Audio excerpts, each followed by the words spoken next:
नमस्कार, मैं विक्रम सिंह यादव भारत के सभी होनहार और भावी कर्णधार जो पढ़ाई के लिए दिन रात इस समय परीक्षा की तैयारी करने के लिए लगे हैं, उन सभी विद्यार्थियों का अपने इस चैनल पर हार्दिक स्वागत करता हूं। ये वीडियो बहुत महत्वपूर्ण है और इसको सुन करके देख करके आप बाद में पता लगाएंगे कि हाँ, वास्तव में महत्वपूर्ण है। ये कक्षा 10 कक्षा 12 के लिए तो महत्वपूर्ण है ही, साथ में जो प्रतियोगी छात्र हैं उनके लिए भी बहुत महत्वपूर्ण है। वीडियो को लास्ट तक देखेंगे और देखने के बाद कमेंट ज़रूर करें कि क्या वास्तव में इस वीडियो के अंदर कुछ ख़ास बात मिली है। हमारा दावा ये भी है कि आज तक छुटपुट वीडियो जो भी हमारे चैनल के द्वारा आप तक पहुंचाए गए हैं, उन सभी वीडियो में ये साइंस का वीडियो बहुत ही महत्वपूर्ण है और परीक्षा में आपको 80% मार्क लाने की गारंटी भी देता है। तो आइए इसको हम समझाने की कोशिश करते हैं कि आखिर इसमें है क्या। इस वीडियो में हम आपको बताएंगे जो कार्बन और उसके यौगिक हैं। जैसा कि आपको पता है, प्रकृति के अंदर बहुत से तत्व पाए जाते हैं और उन तत्वों में एक कार्बन भी है। तो कार्बन का एक अपना अलग गुण होता है। आपने अध्ययन किया होगा कि कार्बन के अंदर 2 गुण ऐसे पाए जाते हैं जिसके कारण वो बंध बनाने में अन्य तत्वों की अपेक्षा ज़्यादा सक्रिय है। वो गुण है श्रृंखलन का गुण और एक गुण है कि वो चतुःसंयोजकता का गुण। क्वेश्चन ये भी आ सकता है कि कार्बन के अंदर वो कौन सा गुण है जिसके अंदर अन्य तत्वों की अपेक्षा वो ज़्यादा बंध बनाता है। तो आइए हम इसको समझाएंगे, क्योंकि यहाँ पर कैसे बंध बनते हैं। तो यहाँ पर जो हाइड्रोजन और कार्बन के तत्व मिलकर के यौगिक बनाते हैं उनको हाइड्रोकार्बन के नाम से जाना जाता है। और हाइड्रोकार्बन के जो तत्व हैं, जो हाइड्रोकार्बन हैं, वो 2 वर्गों में बांटे गए हैं, एलिफैटिक और एरोमेटिक। तो हम एलिफैटिक की बात आज करते हैं और हम आपको बताएंगे उसमें कुछ श्रेणियां हैं और श्रेणी का उनका अलग सदस्य भी होता है और उसका सामान्य सूत्र भी होता है। तो इस तरीके से नामकरण कैसे हुआ और इसको हम समझाएंगे। एक बार फिर कह देता हूँ, जो विद्यार्थी लगन से पढ़ रहे हैं, ध्यान दे कर के पढ़ रहे हैं, साइंस समझ में नहीं आती, हाइड्रोकार्बन चैप्टर आज तक समझ में नहीं आया है, ऐसे बच्चे इस वीडियो को ज़रूर देख लें। हम आशा करते हैं कि उनकी समझ में ज़रूर आएगा। तो आप देखते हैं कि यहाँ पर आप आज तक देखते चले आए हैं कि एल्केन लिखा हुआ है, एल्कीन लिखा हुआ है, एल्काइन लिखा हुआ है, एल्कोहल लिखा हुआ है। इस प्रकार से ये नाम कहाँ से आ गए? ये एक श्रेणी है। हम बता दें कि ये एक श्रेणी है, ये कोई तत्व नहीं है। एल्केन कोई तत्व नहीं है, एल्केन श्रेणी है, एल्कीन श्रेणी है, एल्काइन श्रेणी है, ये एल्कोहल एक श्रेणी होती है। अब एल्केन श्रेणी में क्योंकि यहाँ पर एल्क और एन 2 शब्दों से मिलकर के बना है, तो यहाँ पर एल्केन का एन लास्ट में रहता है, इसलिए इसमें आप देखेंगे मेथेन है, एथेन है, प्रोपेन है, ब्यूटेन है, सब में आखिरकार में एन ही आपको दिखाई देता है। मेथ प्लस एन ये मेथेन है, एथ प्लस एथेन ये pro plus ane propane, but plus ane butane. तो यानी एन क्या यहाँ पर उच्चारण निकल रहा है, इसलिए ये एल्केन ग्रुप है, ऐसे भी समझ लीजिए। इसमें एल्कीन लिखा हुआ है, इन शब्द का उच्चारण होता है, इसलिए एथिलीन, प्रोपिलीन, ब्यूटिलीन यहाँ पर लिखा गया है। हम ये भी बताएंगे एल्कीन क्यों है, हमारी बात को थोड़ा ध्यान से ज़रूर सुन लीजिए। यहाँ पर एल्काइन लिखा है तो आइन इसका शेष रहता है, तो एथाइन लिखा है, प्रोपाइन लिखा है, ब्यूटाइन लिखा है, इस तरीके से है। यहाँ पर एल्कोहल लिखा है, यहाँ पर एल्कोहल लिखा है, मेथिल एथिल प्रोपिल सबके साथ में एल्कोहल शब्द का प्रयोग किया गया है। तो हम बता दें मेथ क्यों लिखा गया है, एथ क्यों लिखा गया, प्रोप क्यों लिखा गया है। जब यौगिक के अंदर कार्बन अपनी श्रृंखला में होते हैं और जब उस श्रृंखला में एक ही कार्बन होता है, जैसे कि यहाँ पर देख पा रहे हैं, जब इस श्रृंखला के अंदर एक ही कार्बन होता है, यहाँ पर आपको दिख रहा है अकेला C कार्बन है, तो अकेला कार्बन है तो इसलिए जहाँ एक कार्बन होता है तो उसके लिए मेथ शब्द का प्रयोग किया जाता है। जब दो कार्बन यहाँ पर आप देख पा रहे हैं, यहाँ पर आप देख पा रहे हैं कि दो कार्बन दिए गए हैं, ये C और C, यहाँ पर दो कार्बन हैं तो इसलिए इसको एथ कहा गया है। जहाँ पर 3 कार्बन होते हैं उसके लिए प्रोप और 4 कार्बन के लिए ब्यूट होता है। यहाँ तक समझ में आया। फिर ये एन एल्केन क्यों कहा गया, ये एल्कीन क्यों कहा गया, इसको समझ लीजिए। ये इसलिए है क्योंकि ये सिंगल बॉन्ड से, एकल बंध से ये कार्बन कहीं, चाहे वो कार्बन से जुड़े हों चाहे वो हाइड्रोजन से जुड़े हों, लेकिन वो एकल बंध से जुड़े होते हैं, इसलिए उनको एल्केन कहा जाता है। बात समझ में आई होगी। एल्कीन इसलिए है क्योंकि ये डबल बॉन्ड से जुड़ते हैं, यहाँ पर सिंगल बॉन्ड से इस श्रेणी का जो सदस्य है सिंगल बॉन्ड से नहीं अष्टक पूरा कर पाता है, इसलिए जो डबल बॉन्ड है तो यहाँ पर एल्कीन शब्द का प्रयोग किया गया है। ट्रिपल बॉन्ड यहाँ पर देख पा रहे हैं कि ट्रिपल बॉन्ड है, ट्रिपल बॉन्ड के लिए एल्काइन शब्द का प्रयोग किया जाता है। और एथ मेथ प्रोप ब्यूट को के लिए हमने बता दिया कि आपको एक कार्बन देखना होता है, एक कार्बन के लिए मेथ, 2 कार्बन के लिए एथ, 3 कार्बन के लिए प्रोप और 4 कार्बन के लिए ब्यूट। ऐसा कि हमने तो 10 तक लिख दिए हैं। 4 कार्बन के लिए ब्यूट है, फिर 5 कार्बन के लिए पेंट है, 6 कार्बन के लिए हेक्स है, 7 के लिए हेक्ट है और 8 के लिए एक्ट है और 9 के लिए नॉन और 10 के लिए डैक। इस प्रकार से ये भी हमने आपको बता दिया है। यहाँ तक समझ में आया होगा। अगर हम जल्दबाजी में बताते हैं तो दूसरी बात और देख लीजिए, इसका एक सूत्र होता है यहाँ पर CnH2n।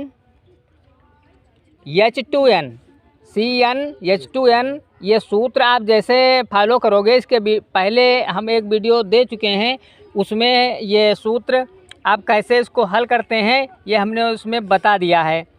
तो यहाँ तक समझ में आया होगा।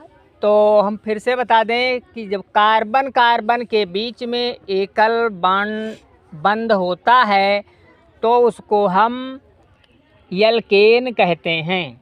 जब कार्बन कार्बन के बीच में डबल बॉन्ड होता है या द्विबंध होता है तो एल्कीन श्रेणी में वो कार्बन श्रृंखला पहुंच जाती है। और जब कार्बन कार्बन के बीच में त्रिबंध होता है तो एल्काइन समूह, एल्काइन श्रेणी में वो श्रृंखला और वो कार्बन, वो यौगिक गिना जाता है। तो हम आगे और बताते हैं कि यहाँ पर अब देखते हैं कि एल्कोहल जो है, अब यहाँ तक आप पढ़ चुके हैं कि ये एल्केन, एल्कीन, एल्काइन, ये जो श्रेणियाँ हैं ये इन पर आधारित ये सूत्र दिए गए हैं। यहाँ पर एल्केन का है CnH2n+2। यहाँ पर ऐसे हम बता दें कि Cn का मतलब है कार्बन कितने हैं, तो अगर 1 कार्बन है यहाँ पर तो हाइड्रोजन कितने होंगे, तो C1 यहाँ पर लिखेंगे तो H के लिए यहाँ पर 2 अपने पास से होगा। N के स्थान पर जितने हमारे कार्बन हैं, यहाँ इसके बीच में गुणे का चिन्ह है तो गुणा करके +2 जोड़ करके लिख देते हैं। इस तरीके से ये सामान्य सूत्र है। परीक्षा में यही सूत्र आपकी मदद करेगा। अगर आज तक आपने सूत्र पर ध्यान नहीं दिया है तो इस सूत्र पर ज़रूर ध्यान दे दें। ये सूत्र आपके न जाने कितने टाइप के और न जाने कितने प्रश्न परीक्षा में केमिस्ट्री के हल कराएगा। तो वीडियो को लास्ट तक देखेंगे, हम और भी इसमें बहुत कुछ बताने वाले हैं। जैसा कि आपको दिखाई देता होगा कि ये अणुसूत्र लिखा है C2H5OH। अब इस तरीके से देता है कि इसकी संरचना बनाओ, तो इसमें हम आपको बताएंगे कि आपको करना क्या है। इसमें हम बताएंगे कि आपको करना क्या है। तो हाँ, देख लीजिए, जब बहुत बड़े सूत्र होते हैं तो कन्फ्यूज में विद्यार्थी पड़ जाते हैं कि इतने बड़े सूत्र की संरचना हम कैसे बनाएंगे। इस सूत्र को 2-3 भागों में समझ लीजिए, सूत्र को खंडों में आप समझ लीजिए, समझ में आएगा।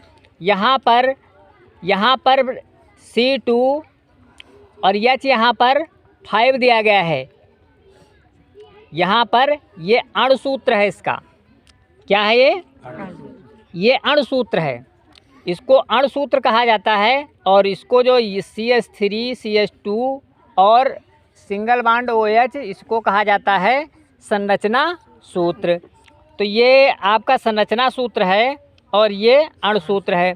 यहाँ पर देखेंगे कि इतना ये सूत्र दिख रहा है, लेकिन यहाँ पर क्या लिखा है? CH3 लिखा है। तो हमने इसके पहले बता दिया है कि आप कैसे बनाएंगे। देख लीजिए, यहाँ पर आपको पहले CH3 दिख रहा है, C दिख रहा है और 3 H दिख रहे हैं। तो हम इसको अब पढ़ सकते हैं कि CH3 है। इसके बाद CH2 है, तो यहाँ पर C है, एक H ये है हाइड्रोजन और एक H ये है। तो CH3 यहाँ से क्लियर हुआ, CH2 यहाँ तक क्लियर हुआ। और इसके बाद ऑक्सीजन और ये हाइड्रोजन OH, इसको एक साथ में भी लिख सकते हैं और O और H को अलग अलग तरीके से भी लिख सकते हैं। तो ये क्या है, इस बात को देखेंगे। अब इस बात को समझने की कोशिश करेंगे। आखिर ये एथेन, मेथेन और ब्यूटेन, प्रोटेन ये है क्या, ये क्या बन गया है? देखिए, पहली बात तो ये है कि कार्बन श्रृंखला है। हम कार्बन पर ध्यान देंगे। हमारे इस सूत्र में कार्बन कितने हैं? इस सूत्र में कार्बन 2 हैं। यहाँ भी दिया गया है C2। और यहाँ अगर बात करें, देख लें तो एक यहाँ ये कार्बन है और एक यहाँ ये कार्बन है। कार्बन 2 दिए गए हैं। तो सबसे पहली बात तो ये है, कंफ्यूज होना नहीं है कि 2 कार्बन के लिए शब्द कौन सा लगाते हैं। मेथ लगाते हैं कि एथ लगाते हैं कि प्रोप लगाते हैं कि ब्यूट लगाते हैं। यहाँ पर अगर 2 कार्बन है तो सीधी बात है कि 2 कार्बन के लिए एथ शब्द का प्रयोग किया जाता है। इसके बाद अब देखते हैं कि इनके बीच में कौन सा बॉन्ड है। इनके बीच में बॉन्ड कौन सा है? सिंगल बॉन्ड है। तो सिंगल बॉन्ड के अलावा अब हम देखते हैं इनके साथ में क्या कोई क्रियात्मक समूह भी लगा है। एक बात हम बता दें, इसके पहले जो इसी में अभी आप देख चुके हैं और इसके पहले का जो वीडियो देख चुके हैं, उससे इसमें भिन्नता है। हम इसमें समझाने की कोशिश कर रहे हैं कि क्रियात्मक समूह जुड़ करके आखिर संरचना सूत्र हम कैसे बनाते हैं। तो यहाँ पर एक क्रियात्मक समूह बन गया है और 2 कार्बन होने से एथ हो गया। और फिर ये सिंगल बॉन्ड जुड़ने से एल्केन का सदस्य हो गया।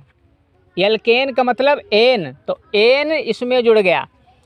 उसके बाद OH का मतलब होता है एल्कोहल। OH का मतलब होता है एल्कोहल। एल्कोहल में लास्ट में आल शेष बचता है। इस प्रकार से एथ प्लस एन प्लस आल जुड़ करके एथेनॉल सूत्र बना है। समझ में ना आया फिर से समझ लें। पहले देखेंगे कार्बन हमारे कितने हैं। तो यहाँ पर 2 कार्बन थे। कितने कार्बन थे? 2 कार्बन थे। तो हमने एथ लिख लिया।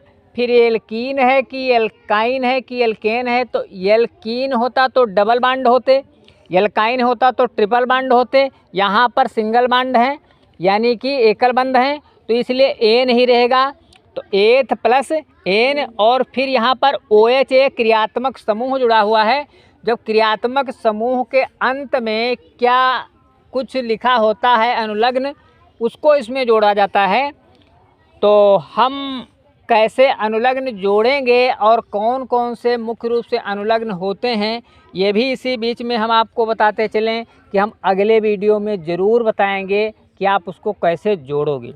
और इस वीडियो में थोड़ा जल्दी बता दिए क्योंकि परीक्षा की तैयारी को लेकर के हम आप तक अधिक से अधिक जानकारी पहुंचाएंगे।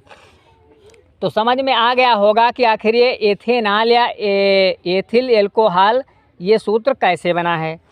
अब दूसरा देख लेते हैं कि ये लिखा हुआ है CH3COOH ऐसा करके दिया गया है। हम ये भी अपने छात्रों से जान लें कि जो यहाँ पर उपस्थित हैं विद्यार्थी ऑफलाइन क्लास में, क्या उन्हें स्पष्ट रूप से दिख रहा है? यदि स्पष्ट रूप से दिख रहा है तो हम आगे बढ़ते हैं। यहाँ पर लिखा गया है अणुसूत्र में एक सी यहाँ पर देखें, एक सी यहाँ पर लिखा है तो सी यहाँ पर 2 हैं। तो जब सी 2 लिखे हैं तो एक बात बताओ, कार्बन 2 हैं, कितने कार्बन हैं? 2 कार्बन हैं। 2 कार्बन होने के नाते इसको हम क्या लिखेंगे? मेथ लिखेंगे कि एथ लिखेंगे कि प्रोब्यूट क्या लिखेंगे? क्या लिखेंगे? एथ लिखेंगे। बहुत सही है। अब इसके बाद इनके बीच में एक डबल बॉन्ड है, लेकिन कार्बन कार्बन के बीच में सीधा जो है सिंगल बॉन्ड है। यहाँ पर जो OH समूह जुड़ा हुआ है ये कौन सा समूह है? इस समूह को क्या कहते हैं? कार्बोक्सिलिक। हैं? क्या कहते हैं? लगता है आवाज़ कम है। तो देखिए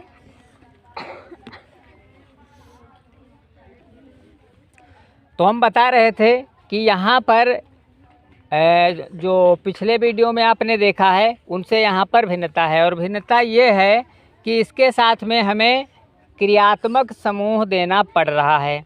तो क्रियात्मक समूह क्या है? इसमें क्रियात्मक समूह है यहाँ पर कार्बोक्सिलिक अम्ल, अथवा इसको हम एल्केनोइक अम्ल भी कहते हैं। इनके 2 नाम हैं, ये चाहे हम कार्बोक्सिलिक अम्ल कह दें या एल्केनोइक अम्ल कह दें। एल्केनोइक अम्ल अगर कहते हैं तो ये एथेनोइक, इस तरीके से एनोइक, ओइक अम्ल या ओइक शब्द की आवाज़ यहाँ पर आती है। इसलिए यहाँ पर देख लें 2 कार्बन थे, उसके लिए एथ का प्रयोग किया गया और ये सिंगल बॉन्ड है, लेकिन यहाँ पर जुड़ा हुआ है क्रियात्मक समूह जिसका अंत में यही शेष रहता है ओइक अम्ल। तो एथेन है, एन ग्रुप है, एल्केन ग्रुप है, और ओइक अम्ल इस प्रकार से जुड़ करके बना है एथेनोइक अम्ल। तो हम आपको ज़्यादा से ज़्यादा समझाने की कोशिश करें, जो कुछ समझाना था बताना था बता दिया। आपके सामने इस तरीके की संरचना और सूत्र दिए गए हैं, रखे हुए हैं, इनका आप अध्ययन करेंगे। एक और देख लेते हैं, कार्बन डाइऑक्साइड की संरचना इस प्रकार से होती है, क्योंकि CO2 होता है उसके वो ऑक्सीजन के साथ डबल बॉन्ड से ये कार्बन अपना बनाता है बंध। अब देखें यहाँ पर पेंटेन की संरचना दी गई है, और इसको पेंटेन क्यों कहा गया है ये भी हम आपको बताएं कि 5 कार्बन के लिए पेंट शब्द का प्रयोग किया गया है। तो एन क्यों कर दिया गया है? क्योंकि एल्केन का है। एल्केन क्यों है? यहाँ पर सभी कार्बन सिंगल बॉन्ड से अर्थात एकल बंध से जुड़े हुए हैं, इसलिए यहाँ पर एल्केन श्रेणी है, और पेंट में एल्केन जोड़ने से पेंटेन बन गया है। संरचना सूत्र इस प्रकार से देख सकते हैं। इसकी शर्त होती है कि कार्बन के सभी अष्टक, हर कार्बन के अष्टक पूरे होने चाहिए। यहाँ पर देखें तो इस कार्बन का भी अष्टक पूरा हो रहा है। हाइड्रोजन 2 इलेक्ट्रॉन और एक कार्बन के साथ दो दो, तो इस प्रकार से अष्टक इसका पूरा हो रहा है, इसका भी पूरा हो रहा है। और यहाँ तक कि हम अष्टक के विषय में पहले वाले वीडियो में भी बता चुके हैं और ऑफलाइन में तो विधिवत बताए हैं। एक यहाँ पर आता है, एक यहाँ पर आता है साइक्लोपेंटेन। ये ज़रूर समझ लीजिए कि साइक्लोपेंटेन की संरचना कैसी होती है, क्योंकि यहाँ पर साइक्लो दिया गया है और साइक्लो का मतलब होता है जिसमें रिंग होती है, और रिंग में ऐसा होता है कि उसकी संरचना में और कुछ नहीं, एकल बांड ही होगा। साइक्लो इसलिए लिखा गया है यहाँ पर क्योंकि ये रिंग में है, वलयाकार है, गोलाकार है, इसलिए इसको साइक्लो शब्द दिया गया है।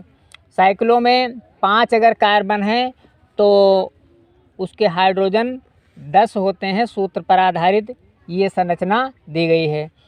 तो शायद समझ में आता होगा कि अब तक की समझ में आया होगा कि यहाँ पर एथ, मेथ, ब्यूट, प्रोप ये सब कैसे लिखते हैं। इसके बाद एन, इन और आइन ये कैसे लिखते हैं। अब इसके बाद में आप समझने की कोशिश करते हैं। यहाँ पर कहीं पर यहाँ अल लिख गया है, जैसे यहाँ पर ये एथेनोइक अम्ल लिख गया है, तो यहाँ पर अम्ल लिख गया है, कहीं पर इस तरीके से लिखा हुआ है।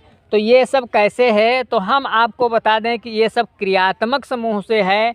अब लास्ट का आप केवल और केवल लास्ट की स्टेप आपको देखना है कि कार्बन देख लेंगे, इसके बाद बॉन्ड देख लेंगे कि कौन सा बॉन्ड है, और इसके बाद देखेंगे इसमें कौन सा क्रियात्मक समूह है, और समूह को जोड़ करके आप उसका नाम लिख पाएंगे।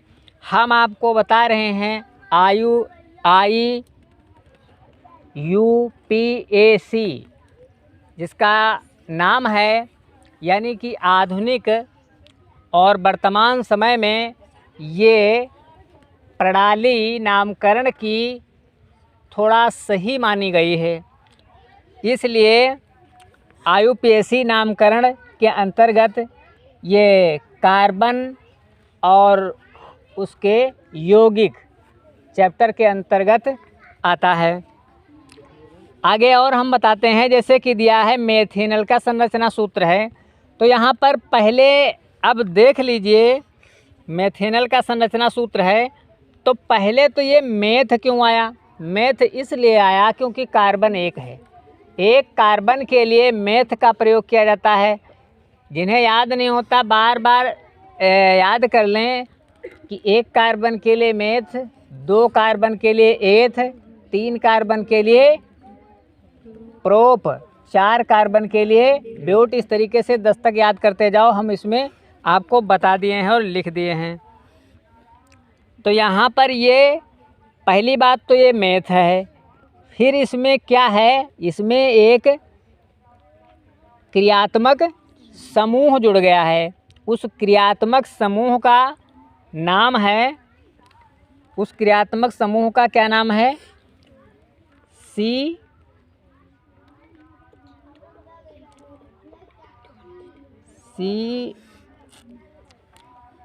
Double bond OH, C double bond O।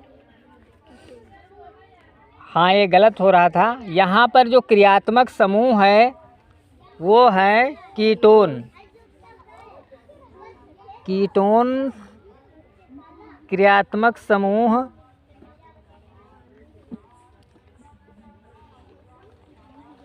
इसके अंतर्गत आता है।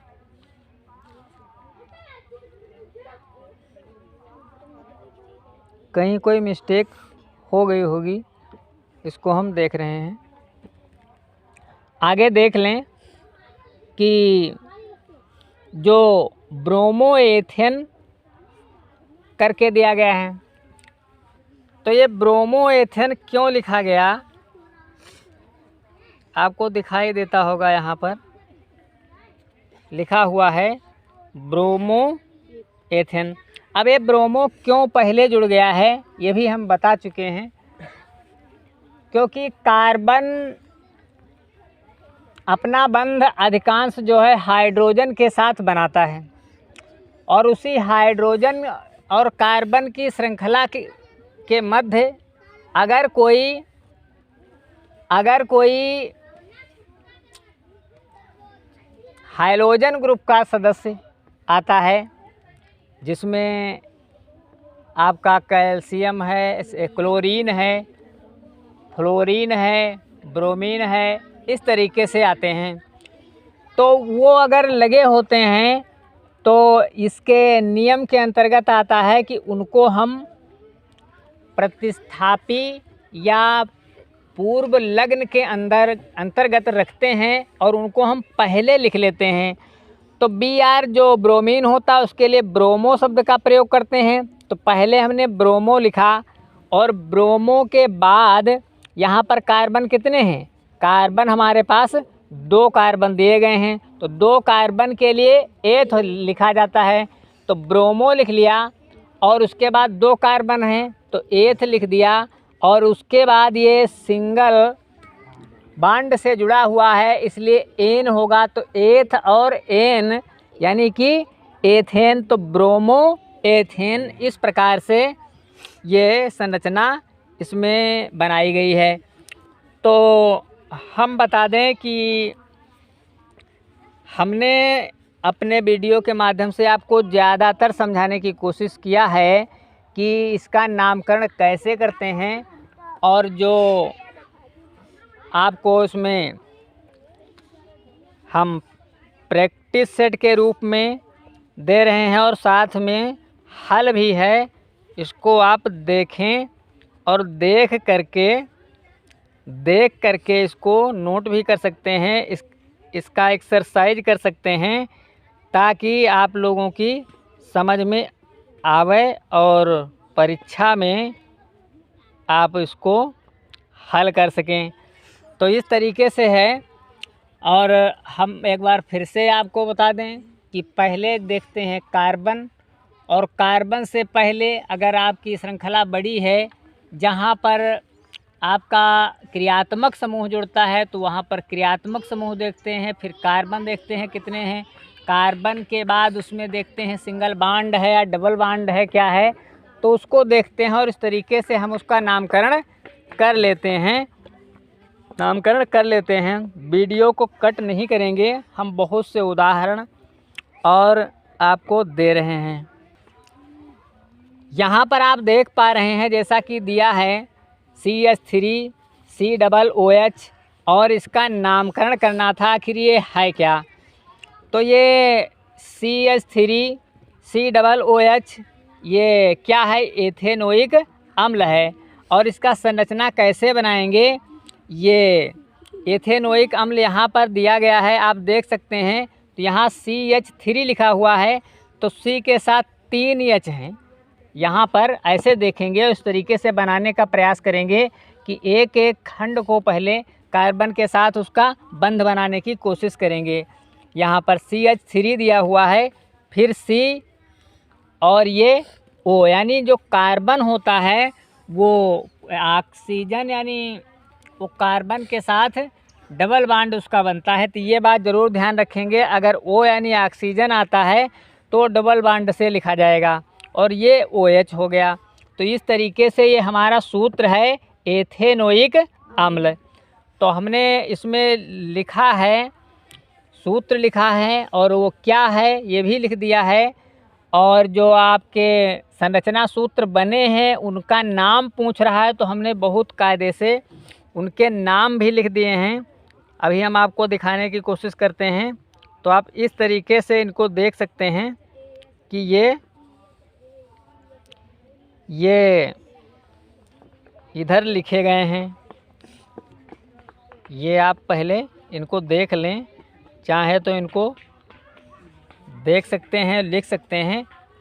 यहाँ पर बराबर जो है जैसे CH3CHO करके दिया गया है, यहाँ पर यहाँ देख लें ये एथीन लिखा हुआ है, CH2 C2H4 और CH2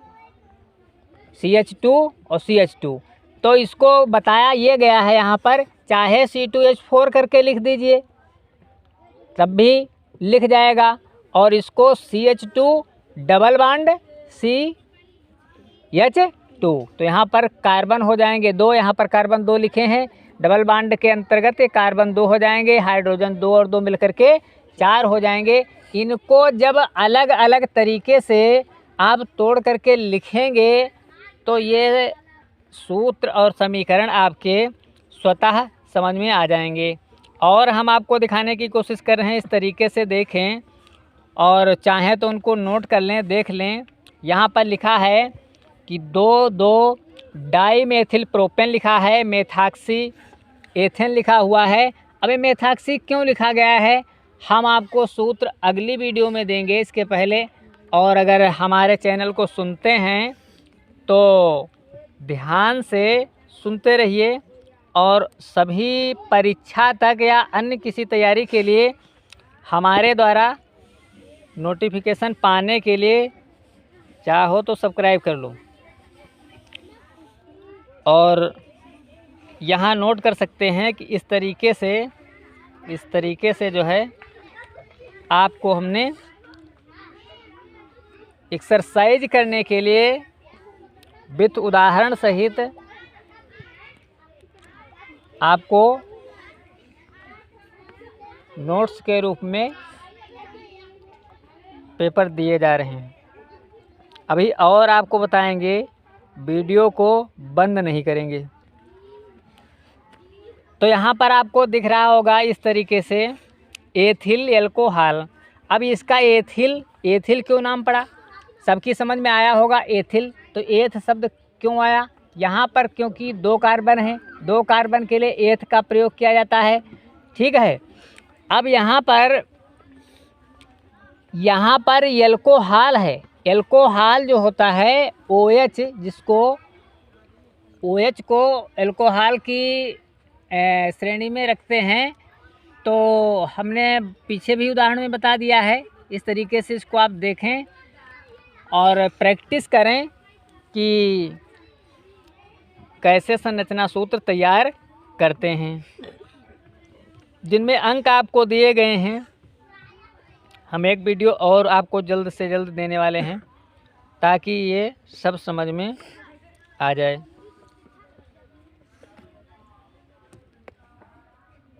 तो कुछ प्रश्न भी दिए गए हैं, तो आप इसको देख सकते हैं। प्राचीन काल में एल्युमिन तथा यूरिया को किस श्रेणी में रखा जाता था, पदार्थ की श्रेणी में रखा जाता था। कार्बन यौगिकों के निर्माण का जैव शक्ति सिद्धांत वर्जिलियस ने दिया था। जैव शक्ति सिद्धांत का पहले खंडन करने वाले वोहलर थे। वोहलर द्वारा सबसे पहले प्रयोगशाला में, आपको मालूम होना चाहिए कि प्रयोगशाला में सबसे पहले कौन सा रसायन बनाया गया था, तो सबसे पहले यूरिया निर्मित किया गया था। और उसका सूत्र भी याद रखें, NH2CO NH2 होता है। और वह हाइड्रोजन जिनमें कार्बन तथा हाइड्रोजन के अलावा नाइट्रोजन, ऑक्सीजन और सल्फर भी होते हैं, उनको कहा जाता है हाइड्रोकार्बन व्युत्पन्न। और ये क्वेश्चन याद रखना कि कार्बनिक यौगिकों को प्रायः किस बंध में रखते हैं, सहसंयोजक बंध के अंतर्गत कार्बनिक यौगिक ज़्यादातर आपको मिलेंगे। और जो ये आपका एथिल एल्कोहल है, तो ये वायुयान और मोटर में ईंधन के रूप में प्रयोग किया जाता है, एथिल एल्कोहल। ये भी प्रश्न आपको हमने बताया है। तो इस तरीके से इसको देख सकते हैं स्क्रीन पर, अब दिख रहा होगा। तो वीडियो तो ज़रूर बड़ा हो गया है, लेकिन ज़्यादातर बातें इस वीडियो में शामिल हो गई हैं। तो आप देखते रहें, प्रैक्टिस करते रहें, और इससे संबंधित और भी जो जानकारी हमारे पास इकट्ठा होगी हम आप तक ज़रूर पहुंचाएंगे। और समझ में आता है तो दूसरे लोगों को भी शेयर कर दें और चैनल को सब्सक्राइब कर लें। धन्यवाद।